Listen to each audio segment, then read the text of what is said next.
မင်္ဂလာပါရှင်မိုးလေဝသနဲ့ဇလဗေဒညွှန်ကြားမှုဦးစီးဌာနမှ2026ခုနှစ်ဇွန်လ22ရက်တနင်္လာနေ့မနက်9:00နာရီချိန်ထုတ်ပြန်တဲ့မိုးလေဝသအခြေအနေသတင်းကိုတင်ပြပေးမှာဖြစ်ပါတယ်။ဘင်္ဂလားပင်လယ်အော်အခြေအနေကတော့ကပလီပင်လယ်ပြင်နဲ့ဘင်္ဂလားပင်လယ်အော်တောင်ပိုင်းတို့မှာမုတ်တုံလေအားအသင့်အတင်ရှိနေပြီးကြံဘင်္ဂလားပင်လယ်အော်မှာမုတ်တုံလေအားအသင့်အတင်မှအားကောင်းနေပါတယ်။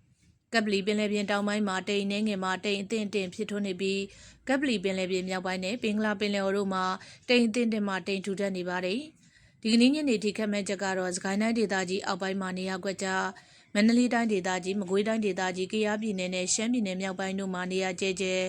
တနင်္သာရီတိုင်းဒေသကြီးကရင်ပြည်နယ်ချင်းပြည်နယ်နဲ့ရှမ်းပြည်နယ်အရှေ့ပိုင်းတို့မှာ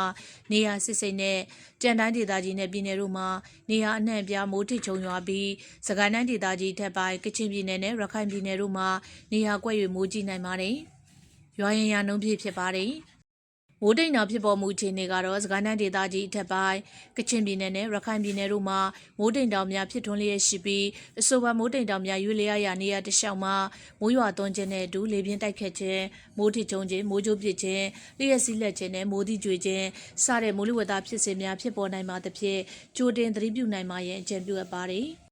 မြန်မာပင်လယ်ပြင်မှာမြဝကျွန်းပေါ်ရခိုင်ကမ်းရိုးတန်းတစ်လျှောက်နဲ့ကမ်းလွန်ပင်လယ်ပြင်တို့မှာတခါတရံမိုးသက်လေပြင်းများကြာရောက်ပြီးလှိုင်းအသင့်တင်မှလှိုင်းကြီးနိုင်ပါတယ်။မိုးသက်လေပြင်းကျစဉ်ရေပြင်မြေပြင်လေဟာတနအီကို25မိုင်မှမိုင်30အထိတိုက်ခတ်နိုင်ပါတယ်။လှိုင်းမြင့်မှာမြဝကျွန်းပေါ်ရခိုင်ကမ်းရိုးတန်းတစ်လျှောက်နဲ့ကမ်းလွန်ပင်လယ်ပြင်တို့မှာ9ပေမှ9ပေခန့်ရှိနိုင်ပါတယ်။ကျန်မြန်မာပင်လယ်ပြင်မှာလှိုင်းအသင့်တင်ရှိပါမယ်။လှိုင်းမြင့်မှာမုတ်တမခွေမွန်တနင်္သာရီကမ်းရိုးတန်းတစ်လျှောက်နဲ့ကမ်းလွန်ပင်လယ်ပြင်တို့မှာ6ပေမှ10ပေခန့်ရှိနိုင်ပါတယ်။နောက်နေ့ရက်အတွက်ခန့်မှန်းချက်ကတော့စကိုင်းတိုင်းဒေသကြီးအထက်ပိုင်းကချင်ပြည်နယ်နဲ့ရခိုင်ပြည်နယ်တို့မှာမိုးပိုနေပါမယ်။နေပြည်တော်နဲ့အနီးတစ်ဝိုက်အတွက်ဒီကနေ့ညနေထိခန့်မှန်းချက်ကတော့နေရာကွက်ကြားမိုးထစ်ချုံရွာပါမယ်။ရွာရင်ရာနှုန်းဖြစ်ပါတယ်။ရန်ကုန်မြို့နဲ့အနီးတစ်ဝိုက်အတွက်ဒီကနေ့ညနေထိခန့်မှန်းချက်ကတော့မိုးတစ်ကြိမ်နှစ်ကြိမ်ထစ်ချုံရွာပါမယ်။ရွာရင်ရာနှုန်းဖြစ်ပါတယ်။မန္တလေးမြို့နဲ့အနီးတစ်ဝိုက်အတွက်ဒီကနေ့ညနေထိခန့်မှန်းချက်ကတော့နေရာကွက်ကြားမိုးထစ်ချုံရွာပါမယ်။ရွာရင်ရာနှုန်း80ဖြစ်ပါတယ်ရှင်။